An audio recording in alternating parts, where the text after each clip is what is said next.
Assalamualaikum warahmatullahi wabarakatuh. Alhamdulillah rabbil alamin wassalatu wassalamu ala asyrafil anbiya'i wal mursalin sayyidina Muhammad wa ala alihi wa sahbihi ajma'in. Rabbi shrah li sadri wa yassir li amri wa hlul 'uqdatam min lisani yafqahu qawli amma ba'd. Kita sambung kitab kita ni koleksi hadis hukum jilid kedua oleh Kiai Tengku Muhammad Hasbi As-Siddiqi. Kita dalam bab azan dan iqamah lagi. Kita masuk ke masalah ke 190. Masalah ke 190. Membaca as-salatu jami'ah untuk selain solat maktubah, solat fardu.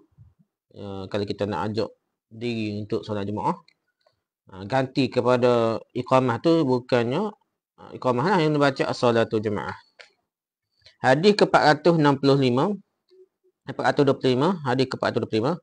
An Jabir bin Samurah radhiyallahu anhu qala, "Shallaitu ma'an Nabi sallallahu alaihi wasallam al-'idaini la ammaratan wala marrataini bighairi adzanin wala iqamatin." Rawahu Muslim.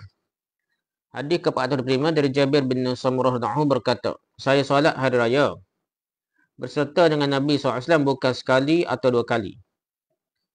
Banyak kali lah, lebih daripada dua kali. Dengan tiada dibacakan azan dan iqamah. Hadirat Muslim. Rujuk Maharral muka surat 37 dah. Dari sininya Nabi ni solat hari raya tidak baca azan, tidak ada iqamah. Tak ada azan, tak ada iqamah lah. Tu poin dia. Hadis ke-426 an Ibn Abbas wa Jabir radhiyallahu qala lam yakun yu'adzinu yaumal fitri wala yaumal adha. Rawahu Bukhari wa Muslim. Hadis ke-426 dari Ibn Abbas radhiyallahu dan Jabir radhiyallahu berkata tidak pernah diadakan azan pada hari raya puasa dan pada hari raya haji. Hadis Bukhari dan Muslim. Rujuk Al-Muharram muka surat 37. Jadi tak pernah ada azan lah untuk hari raya puasa dan hari raya haji dah. Untuk solat hari raya puasa dan solat hari raya haji. Hadis ke-427 an Jabir radhiyallahu anhu qala la azana lis-salati yawm al-fitri hina yakhruju al-imamu wala ba'da ma yakhruju al-imamu wala iqamata wala nidaa wala sya'a la nidaa yawma idzin wala iqamah. Rawahu Muslim. Hadis ke-427 dari Jabir bin Abdullah radhiyallahu anhu berkata tidak ada azan pada hari raya puasa. Baik imam sedang datang maupun sesudah datangnya imam dah. Demikian juga tidak ada iqamah, tidak ada seruan, tidak ada apa-apa, tidak ada azan pada di hari itu dan tidak ada iqamah. Hadis riwayat Muslim. Rujuk Al-Muntaqah muka surat 2 jilid kedua muka surat 40. Hadis ke-468 an Abi Hurairah radhiyallahu anhu qala kharaja Nabiyullah sallallahu alaihi wasallam yawman yastasqi fa shalla bina rak'ataini bila adzanin wala iqamatin. Ahmad wa Ibnu Majah. Hadis ke-468 dari Abu Hurairah radhiyallahu berkata pada satu hari Nabi sallallahu alaihi wasallam mengerjakan solat istisqa, solat minta hujan. Nabi sallallahu alaihi wasallam mengerjakan solat itu dengan tidak ada azan dan iqamah. Hadis riwayat Ahmad dan Ibnu Majah. Rujuk Muntaqah jilid 2 muka surat 51 lah. Jadi solat istisqa tak ada azan dan iqamah jugalah. Okey, hadis ke-429 an Abdullah bin Umar an Abdullah bin Amr radhiyallahu anhu qala lama kusifatish syamsu ala ahdi Rasulillah sallallahu alaihi wasallam nudiya anna as-salata jami'atun. Rawahu Bukhari Muslim. Dari Abdullah bin Umar radhiyallahu anhu berkata dikala terjadinya gerhana matahari di masa Rasulullah SAW, Rasulullah menyuruh para sahabat berkumpul dengan seruan as-salatu jami'ah. Hadis Bukhari Muslim. Rujuk Al-Muntaqah jilid 2 muka surat 3. Jadi sininya gerhana matahari, salat gerhana matahari, sahabat Nabi suruh sahabat sebut as-salatu jami'ah untuk ganti iqamah lah. Okey, perbahasan pertama, hadis ke-425 menyatakan bahawa azan dan iqamah tiada diucapkan untuk solat hari raya. Hadis ke-426 pula menyatakan bahawa tidak ada azan dan iqamah untuk solat hari raya. Samalah. Hadis ke-427 menyatakan bahawa untuk solat hari raya tidak diadakan azan baik dikala imam sedang datang maupun sudah datang. Demikian juga tidak dilakukan iqamah. Tidak diadakan suatu seruan apa-apa pun. Hadis ke-408 diriwayatkan juga oleh Abu Awanah dan Al-Bahaqi. Kata Bahaqi segala perawinya kepercayaan siqah.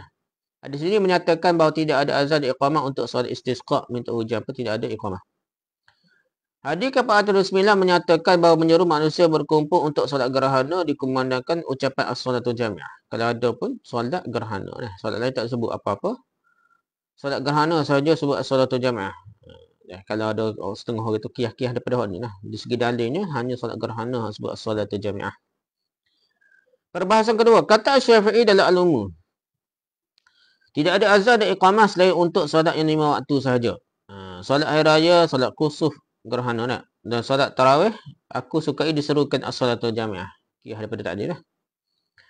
Solat jenazah dan solat sunat lainnya dari kusuf dan hari raya tidak diazankan, tidak pula diserukan dengan as-salatu jami'ah. Solat jenazah betul tak payah sebut dah solat jami'ah.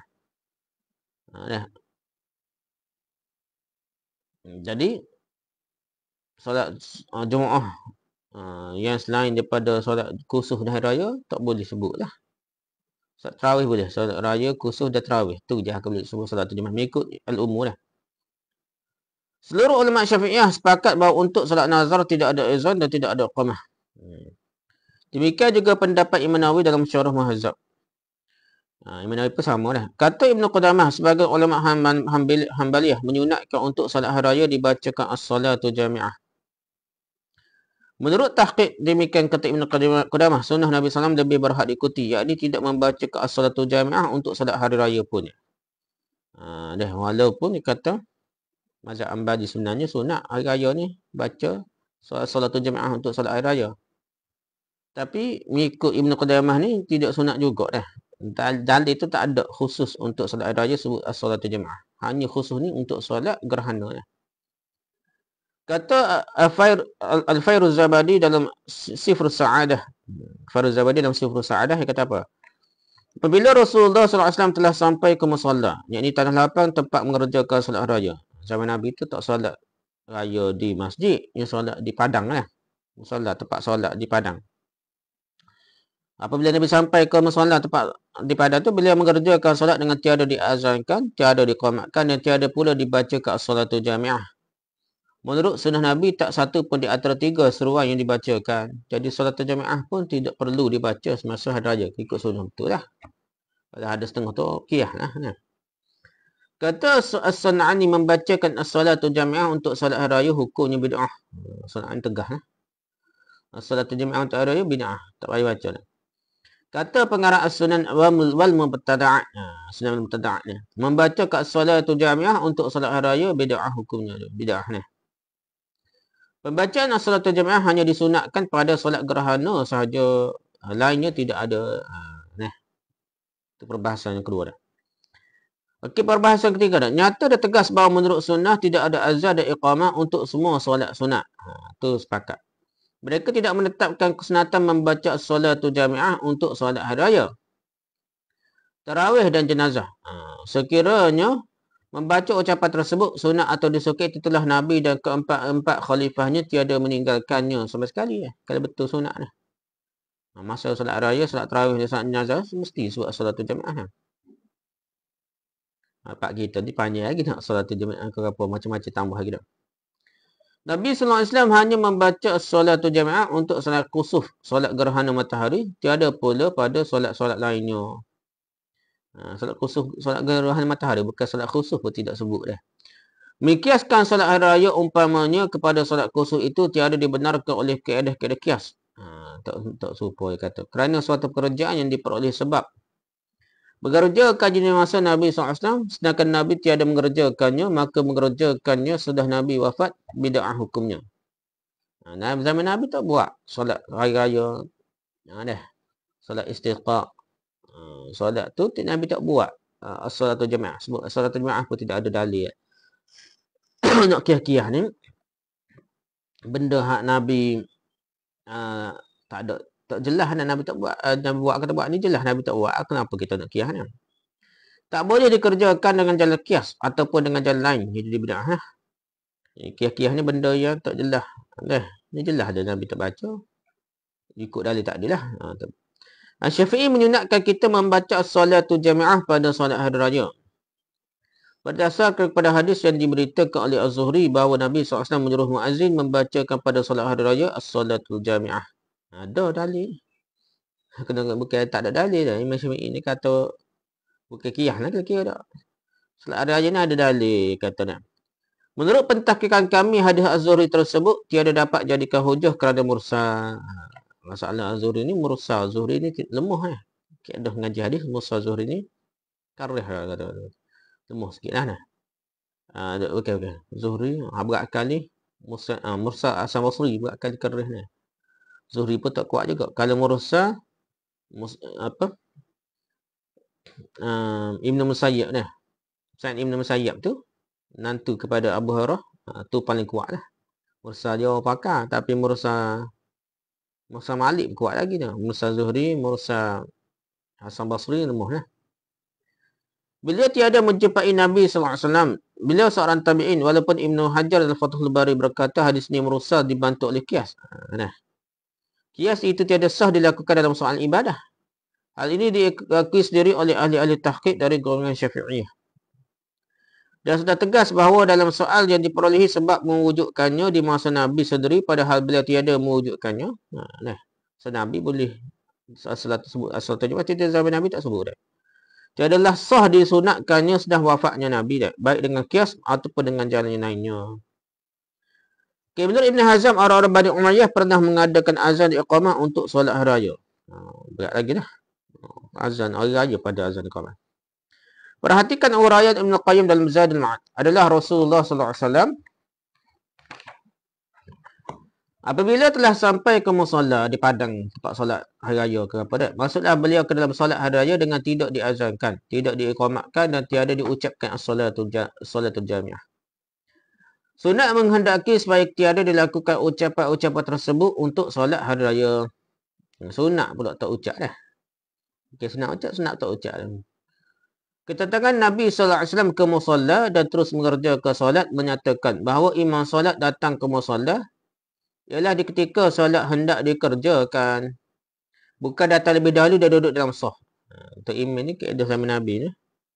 Mari lewat makmum ni. Jadi tunggu orang mama ni baru Tok Imam mari tunggu solat dah. Bukan Tok Imam duduk depan saf tunggu orang mari tak. Tok Imam duduk tunggu dia bilik dia ataupun rumah dia ke. Asal ke dekat lah. Tunggu lain baru mari tu tunggu solat. Okey, boleh tengok perbahasan ni boleh rujuk Al-Muntaqa jilid 2 muka surat 52 61, Naul Atar jilid 3 muka surat 361, 362, 363, 364. Al-Muharram muka surat 37, 38, Bulughul Maram muka surat 37, Subul Salam jilid 1 muka surat 37, Syarah Muhazzab jilid 3 muka surat 77. Sifrul Sa'adah muka surat 49, As-Sunan wal Mutada'at muka surat jilid 1 muka surat 70.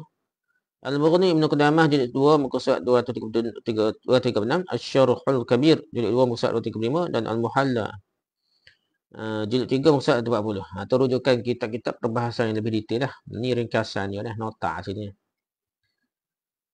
Kita bincang ni hak ringkasan nota dah. Okey, masalah ke-191 membaca iqamah oleh orang yang membaca azan atau oleh selainnya. Boleh tak dah ataukah hanyalah Tok Imam Tok Bilal tadi azan tadi dia kena baca iqamah ataukah boleh tukar lah ya.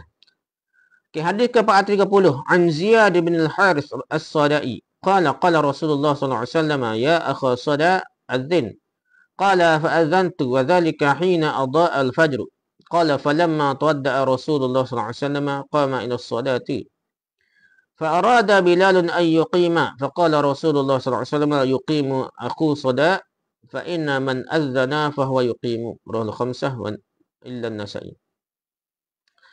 Hadis ke-30 dari Zaid bin Harith As-Sudai radhiyallahu berkata, pada suatu pagi, yakni pada subuh lah, Rasulullah berkata kepadaku, ujarnya, wahai saudara Suda, azanlah, maka saya pun azan.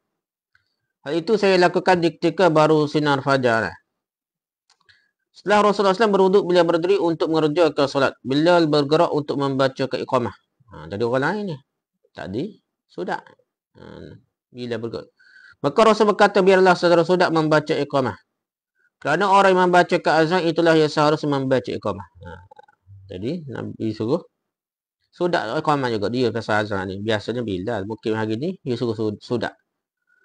Tiba-tiba bila nak qamat, Nabi larang, Nabi suruh Sudak semula. Sudak yang azan tadi untuk iqamah.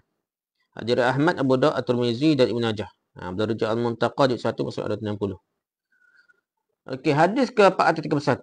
An Abdullah bin Zaid radhiyallahu anhu qala lamma uritu al-adhan ji'tu ila Nabi sallallahu alaihi wasallam fa akhbartuhu. فقال ألقه على بلال فألقيته فأذن فأراد أن يقيما فقلت يا رسول الله أنا رأيت أريد أن أقيم قال فأقم أنت فأقمت وأذن بلال رواه أحمد وأبو داود. Hadis ke-41 dari Abdullah bin Zaid radhiyallahu anhu berkata, tak kala aku telah memimpikan azan, aku segera menghadap Nabi SAW mengabarkan mimpiku. Maka Rasul menyuruh aku mengajarkannya kepada Bilal. Setelah aku mengajarkannya, Bilal pun berazan. Ketika ia hendak membaca iqamah, aku berkata, ya Rasulullah, saya yang memimpikan azan. Saya ingin membacakan sendiri iqamah itu. Keradanya Nabi pun menyahutnya, kalau demikian beriqamahlah kamu, maka Bilal yang membacakan azan dan aku yang membacakan iqamah. Hadis Ahmad dan Abu Daud. Rujuk Muntaqad 1 masuk 260. Jadi sininya boleh tukar dah. Bilal azan, yang iqamahnya Abdullah bin Zaid. Jadi gitulah hadisnya. Okay, perbahasan pertama. Hadis ke-30 matan. Isi kandungan hadis ini menurut riwayat Ahmad, hadis ini dhaif. Kerana dalam sanadnya ada seorang perawi bernama Abdurrahman ibn Ziyad ibn al-An'am al-Ifriqi. Seorang yang dipandang dhaif dalam urusan hadis oleh sebahagian ahli hadis. Yahya ibn Sa'ad al-Qattan mendaifkannya. Hadis ini menyatakan bahawa hak membaca iqamah dipegang oleh pembaca azan sendiri, tak sah dilakukan oleh selainnya. Ikut zahir hadis itu tak boleh orang lain. Hadis ke-31, hadis kedua kita baca tadi, dalam sanadnya terdapat seorang bernama Muhammad ibn Umar al-Waqidi, seorang yang dipandang dhaif oleh Al-Qattan dan Yahya ibn Ma'in. Menurut keterangan Abu Syekh dari Ibn Abbas bahawa permulaan orang yang membaca azan dalam Islam ialah Bilal, dan permulaan orang yang membaca iqamah ialah Abdullah ibn Zaid.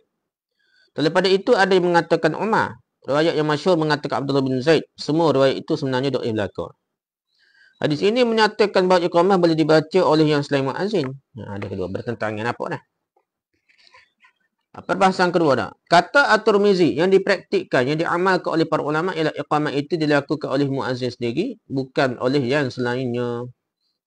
Kata Al-Hazimi dalam An-Nasikh wal Mansukh, ahli ilmu bermuafakat tentang iqamah yang dilakukan oleh orang selain dari muazzin adalah sah juga. Mereka hanya bersisih tentang mana yang lebih utama sahaja dah. Kalau nak kata pun lebih utama boleh. Nak kata sah tetap sah. Bagi lainnya qamat ni. Kata Abu Hanifah, kebanyakan ahli Kufah, Malik, kebanyakan ahli hadis, ahli Hijaz dan Abu Thawr, kedua-duanya darjatnya sama dah. Sama saja ni. Orang azan dia, orang tu qamat ataupun orang azan lain, orang qamat lain, sama saja. Tidak ada lebih lebih afdal. Mengikut Abu Hanifah, ahli Kufah, Malik, ahli Hijaz dan Basra. Okey, kata Syafi'i, aku menyukai supaya iqamah itu dibacakan oleh muazzin sendiri. Imam Syafi'i ini kata lebih afdal, orang azan, orang itulah iqamah. Kata Al-Ya'muri mengamalkan hadis Sudai lebih patut. Kerana hadis Abdullah bin Zaid masih dalam kurun di permulaan Islam. Kalau nak pakai dua-dua dah. Jadi bermula tu Abdullah bin Zaid ni dengan orang kedua, orang lain dia. Azan bila iqamah Abdullah bin Zaid tu permulaan Islam dia. As-Sudai pun datang kemudiannya, maka boleh dikatakan hadis As-Sudai ini menasihkan membatalkan hukum hadis Abdullah bin Zaid. Itu dah hujur-hujur Ustaz ini lepas zaman mulai Islam ni. Apabila azan dilakukan oleh seorang, maka hendaklah ia juga yang mengiqamahkannya. Kalau azan itu dilakukan oleh beberapa orang sekali jalan, maka iqamah itu dilakukan oleh seorang yang disepakati dari mereka. Kalau masing-masing mau iqamah, maka dilakukanlah undian. Dan tiada disukai dalam satu masjid lebih dari seorang muqim. Seorang iqamah dah. Kalau boleh orang sama lah gitu dah. Kata Az-Zailai, menurut kami ulama Hanafiyah tiada disunatkan iqamah harus dibaca oleh muazzin sendiri. Tiada tak ada kata lebih sunat. Tidaklah. Demikian juga dalam mazhab Malik, Syafi'i dan Ahmad menyunatkannya.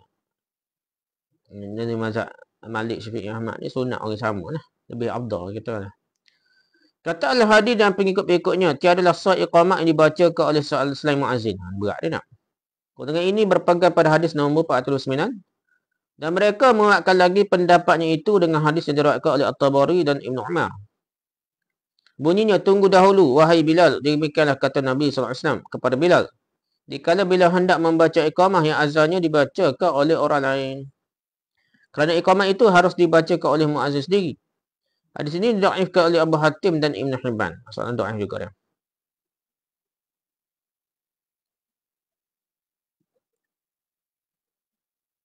Jadi terlalu bila jugalah. Gitu dah.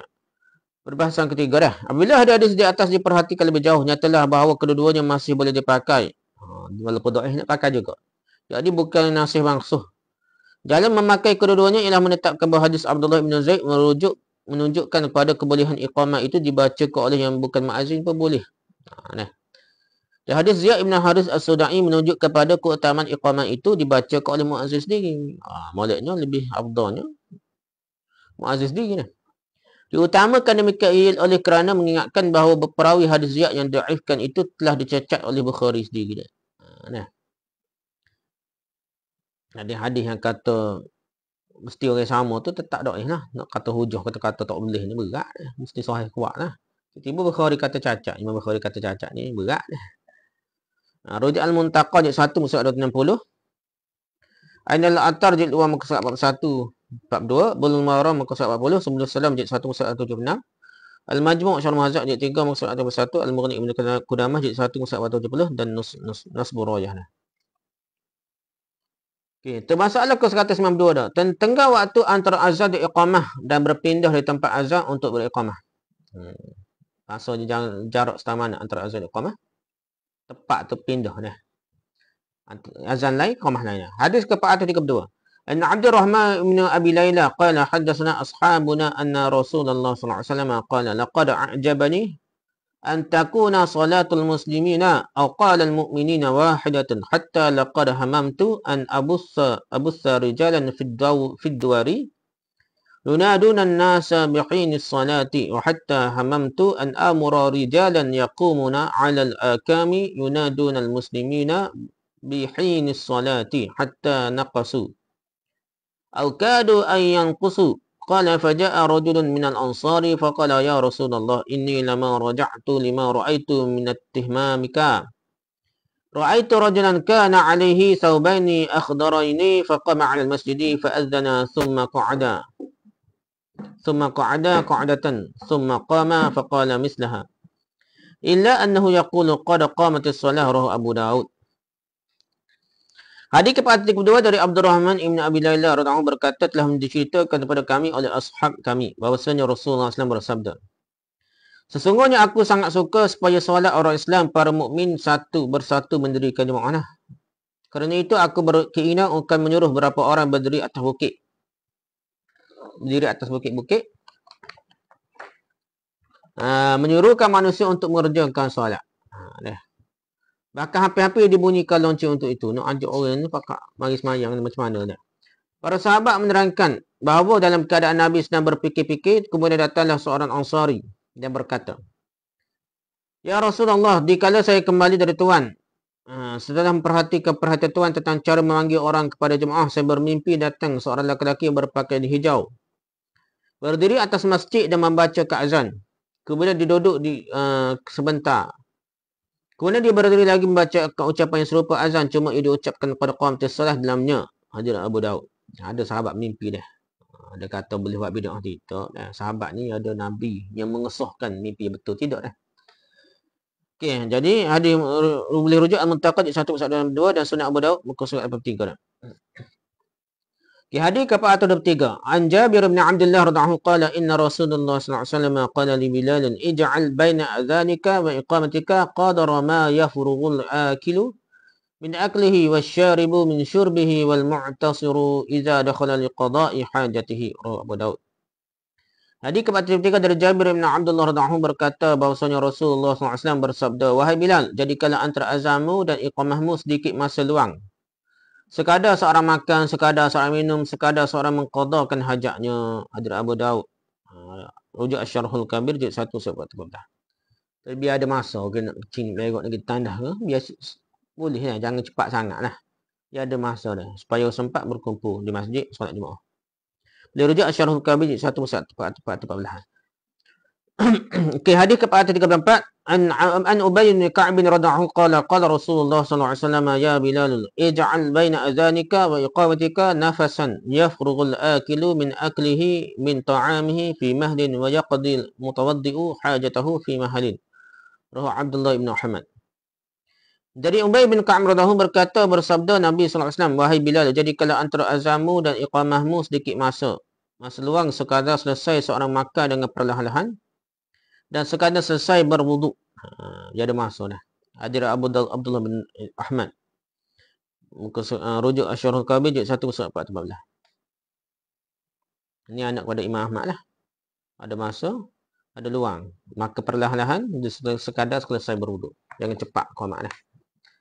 Hadis ke-435 an Abi Hurairah radhiyallahu qala qala Rasulullah sallallahu alaihi wasallam julusul muadzini bainal adhani wal iqamati fil maghribi sunnatun rahu tamam. Dalam faedah. Hadis ke-435 dari Abu Hurairah berkata Rasulullah sallallahu alaihi wasallam berkata muazzin duduk sejenak antara azan dan iqamah pada solat maghrib adalah sesuatu yang sunnah. Satu yang sunnah. Duduk sejenak antara azan dan iqamah pada solat maghrib adalah sesuatu yang sunnah. Bukan tu qamat lah. Ada masa dia. Hadis Taman al-Fawaid. Boleh rujuk Asyarul Kabir juz 1/414. Hadis ke-436 an Abdullah bin Zaid radhiyallahu qala thumma istakhara ghairu katsirin thumma qala misla ma qala wa ja'alaha witran. Rawahu Ahmad. Hadis ke-436 dari Abdullah bin Zaid radhiyallahu berkata, kemudian orang yang aku mimpikan membaca azan, aku lihat setelah membacakan azan mundur ke belakang sedikit. Kemudian ia ucapkan lafaz-lafaz azan juga dengan ganjil yang ganjil-ganjil ataupun satu-satu. Ganjil-ganjil itu maksudnya satu-satu. Hadir Rahmat. Boleh rujuk Al-Majmu' Syarh Mazhab juz 3 muka 120. Di sininya mimpi azan. Dah. Azan mundur sedikit, kemudian ucapkan iqamah. Ada? Ganjil-ganjil satu-satu tu iqamah. Perbahasan pertama, hadis ke-432 diriwayatkan dari Syu'bah yang menerimanya dari Amr bin Murrah yang menerimanya dari Abdurrahman ibn Abi Lala. Kata Ibn Hazm dan Ibn Daqiq al-Aid, hadis ini sahih. Di 432 tadi lah. Iaitu pasal duduk sebentar antara azan atau duduk sebentar, qamah ada masa lah. Hadis ini menyatakan bahawa syarak menganjurkan supaya kita mengadakan perselangan waktu barang sebentar antara azan dan iqamah dan menyatakan pula bahawa para muazzin dianjurkan duduk barang sebentar antara azan dan iqamah. Juga menunjukkan kepada kita mengumandangkan azan di atas tempat yang tinggi disukai. Tamu-tamu zaman dulu tidak ada speaker, zaman sekarang ni lain sikit lah. Speaker letak tinggi supaya dengar jauh ni. Hadis 433 menyatakan bahawa supaya diberikan jarak sedikit waktu antara azan dan iqamah seperti yang disebutkan dalam hadis. Menjadi waktu samalah. Hadis ke-434 menyatakan supaya diadakan sedikit waktu antara azan dan iqamah seperti tersebut dalam hadis. Sama juga dah. Hadis ke-435 menyatakan bahawa para muazzin dituntut duduk sebentar antara azan dan iqamah maghrib. Biasanya ada mazhab cepat sangat sini. Tapi dia duduk sebentar. Dia ada jarak juga. Hak molek ni semai sunat lah. Nah, mengikut mazhab kita jumhur. Boleh dah mazhab Hanafi kata tadi. Hadis ke-436 diriwayatkan dari Muhammad bin Ishaq yang menerimanya dari Zuhri, yang menerimanya dari Sa'id bin Musayyab, yang menerimanya dari Abdullah bin Zaid. Hadis ini menyatakan bahawa para muazzin dikala hendak iqamah dituntut berpindah dari tempat membacakan azan. Bukan tempat sama lah. Kalau zaman dulu kan atas tu azan, bawah tu iqamah. Azan tu untuk dengar jauh, iqamah tu untuk dengar dalam masjid lah. Lebih kurang gitu lah nak. Perbahasan kedua, kata Ibn Qudamah, Ahmad Ibn Hanbal menganjurkan supaya para muazzin duduk sebentar antara azan maghrib dengan iqamah. Sekadar selesai mengerjakan 2 rakaat solat. Sunatlah. Mengingatkan hadis yang diriwayatkan oleh Anas bahawa para sahabat apabila telah selesai azan maghrib, bersegeralah mereka menuju tiang-tiang masjid. Sebagai seterah lah. Kalau solat 2 rakaat, jadi kita lah ni tak jadi gitu. Tak ada berebut. Pakai pisau sengaja. Kadang-kadang tiang duduk belakang dia. Maksudnya tiang depan dia jadi seterah. Maka dia tempat masjid kita ni. Saya sahabat berebut dah. Berebut cari tiang-tiang untuk jadi seterah. Kata ada juga baru cari depan belakang orang, depan ada orang yang sudah semaya ke, orang tengah semayang ke dah. Ataupun cari yang lebih depan sehingga jadi seterah. Tidaklah semaya pakai lahar gitu tempat orang lalu, mudah orang lalu dah. Jadi zaman bersegera menuju tiang-tiang masjid, sahabat tu lalulah solat 2 rakaat. Duduk sebentar antara azan maghrib dan dengan iqamah. Tidak disukai Asy-Syafi'i dan Abu Hanifah. Duduk sebentar ni Tradisi maghrib tak suka nak Syafi'i. Tapi ikut dalil tu jelas lah. Tetap ada semayang maghrib, semayang sunat qabliyah maghrib lah. Okey, menurut mazhab Ahmad disukai para muazzin membacakan iqamahnya di tempat azan kalau ia berazan dalam masjid. Tempat sama lah. Kalau ia berazan di menara, tentulah disukai supaya ia berqamah sudah turun daripadanya dalam masjid. Supaya jangan luput sebahagian solatnya berserta imam. Kalau semayang atas azan, atas jauh nak naik tangga dah. Tinggi dah.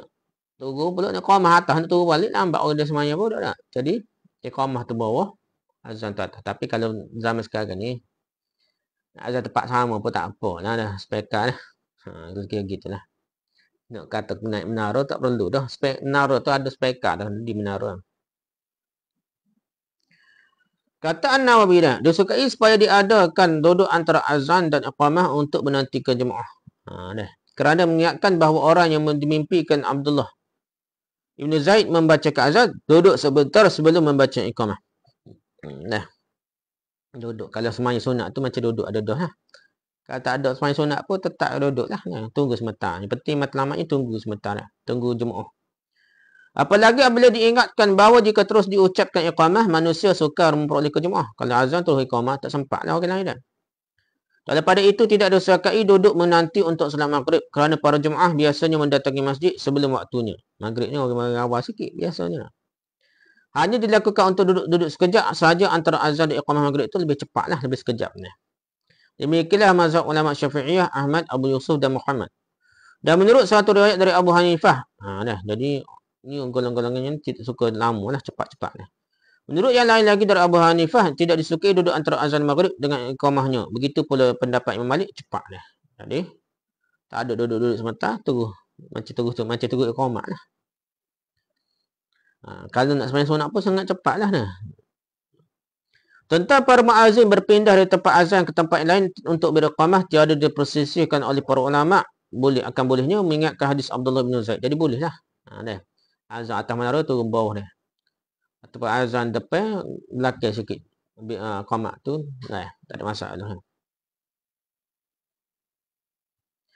Kata pengarang Ad-Durrul Mukhtar, mazhab Hanafi, hendaklah diadakan perselangan antara azan dan iqamah untuk memberikan kesempatan orang mengerjakan 2 rakaat sunat terkecuali pada solat maghrib. Maghrib tak ada juga dah. Jadi mazhab Hanafi ni cepatlah sembahyang maghribnya lah. Dia macam pendapat kau jadi Imam Syafi'i lah. Jadi sembahyang maghrib tu kalau boleh macam tak ada solat sunat, cepatlah. Ada pun pendek sangat lah. Mazhab Hanafi perkata ada tu solat sunat qabliyah maghrib tak sah ya dah, cepatlah.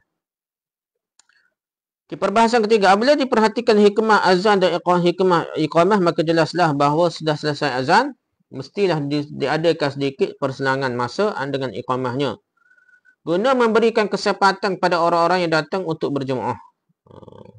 Dan guna memberikan kesempatan pada orang yang telah di dalam masjid mengerjakan 2 rakaat solat sunat.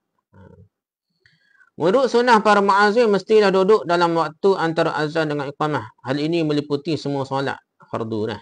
Termasuk juga solat maghrib. Sunat ada masa dia selang ni. Waktu maghrib sebagaimana telah ditahqiqkan sama dengan subuh. Dan antara itu patutlah kita beramal dengan hadis ini walaupun melihat sanadnya dhaif. Sebenarnya cukup kuat alasan mengadakan perselangan antara azan dan iqamah kerana disukai kita mengerjakan 2 rakaat solat sunat di antara kedua-duanya. Antara azan dan iqamah ni ada semua ada solat sunat. Tentang berpindah ke tempat yang lain buat membaca iqamah atau berkisar sedikit bila dilakukan sangatlah baik mengingatkan hadis Abdullah Ibn Zaid itu. Molek pula dah. Dirujuk Al-Muntaqa muka surat 22, Sunan Abu Daud jilid 1 muka surat 43, Al-Majmu' Syarah Mazhab jilid 3 muka surat 20 101, Syarhul Kabri jilid 1 muka surat 48 49. Al-Muntaqa jilid 1 muka surat 22, Al-Nailul Autar jilid 2 muka surat 43, Ad-Durrul Mukhtar jilid 1 muka surat 22. Itu perbahasa kitab-kitab lah.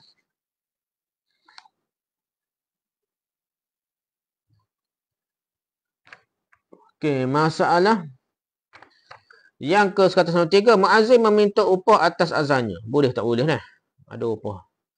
Hadis ke-437 an Utsman bin Abdul As qala akhiru ma ahida ilayya Rasulullah sallallahu alaihi wasallam alla attakhidha muazzinan ya'khudhu ala adhanihi ajran. Muhammad wa Abu Daud wa Nasa'i wa Tirmizi wa Ibn Majah. Hadis ke-47 dari Utsman Ibn Abi As radhiyallahu anhu berkata, akhir wasiat Rasulullah SAW kepadaku ialah janganlah aku mengangkat muazzin yang menghendaki upah terhadap azannya. Jangan latih Tok Bilal yang nak terima upah dia. Baru dia jadi Bilal lah. Hadis Ahmad, Abu Daud, An-Nasai, At-Tirmizi dan Ibn Majah. Dirujuk Al-Muntaqa juz 1 pasal 23 dan Muhalla juz 3 pasal 145. Di perbahasan pertama, hadis ke-47 diriwayatkan juga oleh Al-Hakim dan Al-Baqi. Kata At-Tirmizi, hadis ini hasan.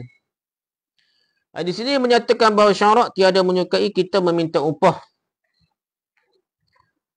terhadap azan dan tidak menyukai mengangkat muazzin yang menghendaki upah. Nah, kita nak beri upah pada Tok Bilal azan pun tak kurang molek. Tok Bilal yang nak jadi Tok Bilal ni kan ada upah, ada gaji pun tak molek kan. Perbahasan kedua, para ahli ijtihad berlain faham dalam soal ini. Tapi khilaf nak faham dia. Kata Tirmizi, kebanyakan ahli ilmu tidak menyukai kita mengambil upah terhadap azan. Mereka menyukai muazzin yang berazan dengan sukarela sahaja, tidak mengharapkan upah dan bayaran. Tu banyak ahli ilmu ni, majoriti. Menurut pendapat kebanyakan ulama, mengambil upah azan makruh hukumnya. Tidak haram jadi makruh. Ulama Hanafiyah dan Hadawiyah juga memakruhkannya. Kata Al-Hasan Basri, jika seorang berazan lantaran diberi upah, aku khawatir solatnya juga bukan kerana Allah. Jadi tak ikhlas. Tu kita kena ingat, pajah ni jual Islam ni tak. Jadi Tok Bilal pun takut tak ikhlas. Ni jual parti Islam boleh jawatan. Ada kepentingan pula dah. Lepas sebut dasar Islam ni, pada hanya nak cari masjid, nak cari apa dah. Nak cari kemewahan dunia ni. Jadi lagi payah. Azan ni pun boleh jadi tidak ikhlas. Ibnu Umar dan Ibnu Ishaq sangat benci kepada muazzin yang mengambil upah. Marah ni Ibnu Umar Ibnu Ishaq. Bagaimana? Malik dan sebagai pengikut Syafi'i membolehkannya. Tapi mazhab Malik, mazhab Syafi'i boleh dah. Sebagai pengikut mazhab Syafi'i. Kata Syafi'i dalam Al-Umur, kitab Al-Umur dah. Aku menyukai muazzin dengan tiada mengambil upah dari azannya. Dan yang berwajib, pemerintah tidak boleh mengangkat muazzin yang bergaji. Jika ada muazzin yang mahu menjalankan tugas berazan secara sukarela, kalau pemerintah tu tak payah gaji. Kalau ada hak sukarela. Saya berpendapat bahawa dalam suatu kota besar tentu dapat diperolehi orang yang mahu berazan dengan sukarela tanpa upah. Apabila tiada diperolehi, maka barulah boleh berazan diangkat dan digaji dari harta kekayaan negara. Baitul mal harta kerajaan. Kalau lah tak ada azan ni jadi wajib pula supaya syiar tu ada syiar azan. Jadi gitulah dah. Gitulah masalah dia kadang-kadang. Tok siok, Tok Bilal, tekan bersih. Jadi masjid ni piti banyak. Berilah sikit kita kata. Tapi sebenarnya kita tak mengurangkan. Kalau sebab sempat tu tidak masjid sekolah, kalau kita di sekolah nak. Jadi Tok Bilal ke Tok Imam ke dah. Ngajarkan di masjid sekolah. Kalau kita elok daripada terima upah, cuba elok lah. Supaya lebih ikhlas kita dah. Imam Ahmad, Al-Qasim bin Abdul Rahman, Al-Azai dan Ibn Muzir memakruhkan kita mengambil upah terhadap azam. Makruh lah. Kata Ibn Arabi ni, bukan Sufi Ibn Arabi mazhab Maliki ni. Boleh mengambil upah terhadap azan dan yang berhubungan dengan peradilan. Kerana khalifah sendiri menerima upah berkenaan dengan tugas mengendalikan negara. Jadi nikah dengan khalifah. Ibn Arabi kata, khalifah ketua negara ni makan gaji. Awakal kita terima gaji dia. Umar terima gaji, ada gaji. Sahabat-sahabat dia terima gaji. Tentera terima gaji. Tiba-tiba Tok Bilal tak ada gaji dah. Dia kias itulah. Jadi boleh dia kata dah. Tapi hadis tak diterang dah. Kita kira gini nah. Kalau benda tu ada lebih-lebih, bukan matlamat utama dah. Kalau benda tu tidak ada kelebihan duit tak banyak masjid ke apa, cuba elok lah. Beri upah ke apa dah. Kalau benda tu tidak sungguh sangat nak beri upah pada Tok Bilal, biar dia lebih ikhlas, lebih baik dah. Gitu dah. Masjid sekolah ke masjid yang tidak kata duit banyak ke dah. Kalau duitnya banyak melimpah-limpah beri sikit ke Tok Bilal tu nak macam mana dah. Tapi tetap korek lah. Tapi kalau dia masjid tu kecil, tak ada apa dah, masjid balasah apa tu, madrasah surau di masjid kecil yang tidak ada imam tetap. Bila tetap lebih baik tanpa upah lah bila ke imam tu. Tapi kalau lah benda tu dah dikurang pula, jadi tidak imarah masjid surau tu, lebih baik bui lah macam mana dah. kurang segi pahala kepada Bilal tu, tapi sekurang-kurangnya masjid hidup, orang lain boleh topeng masa sembahyang nah.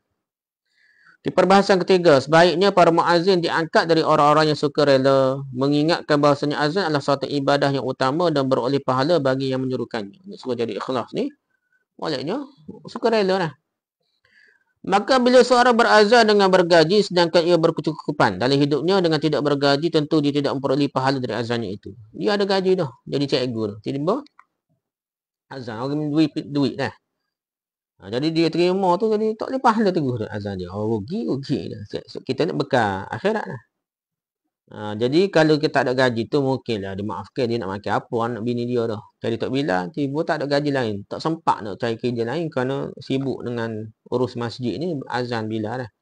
Pergi azan ataupun qamat. Jadi kerja dia tu menyebabkan terganggu cari pitih, bolehlah bagi sekadarnya untuk dia boleh hidup dah. Boleh. Tetapi jika muazzin yang tentukan itu tidak mempunyai harta, sudah barang tentu boleh dia menerima pendapatan dari kas negara, duit negara lah. Untuk memungkinkan dia menyelenggarakan kewajipannya dengan perolehi pahala dari Allah SWT. Boleh pahala lagi lah. Duit tu bukan duit orang kumpulan ramai kalau boleh. Duit kas negara, duit apa? Baitul Mal, duit KJL dah. Supaya tidak nampak ambil duit. Cuba elok lah ustaz kau tak bila kau. Kalau boleh elok daripada teriman kau. Ambil duit masyarakat dah. Guna duit masyarakat ni untuk air lah. Besar masjid kau dah upah pengajar kau lain-lain, aktiviti lain lah. Tapi untuk jadi imam, jadi bilal ni kalau boleh cuba elok daripada duit orang ramai lah. Kalau boleh, kalau tak boleh tu macam mana duit berlebihan dah. Ketupai banyak. Gunalah sikit dah. Tapi tetap berkurangnya lah pahalanya jadi imam ke jadi bilal ke. Dia tetap berkurangnya pahala kalau diberikan upah lah. Raja Al-Muntaqa jilid 1 muka 23, Al-Athar jilid 2 muka 44, Al-Majmu' Syarh Mazhab jilid 3 muka 204, Al-Mughni Ibn Qudamah jilid 1 muka 430, Asy-Syarhul Kabir jilid 1 muka 398. Setakat itulah dulu perbahasan kita.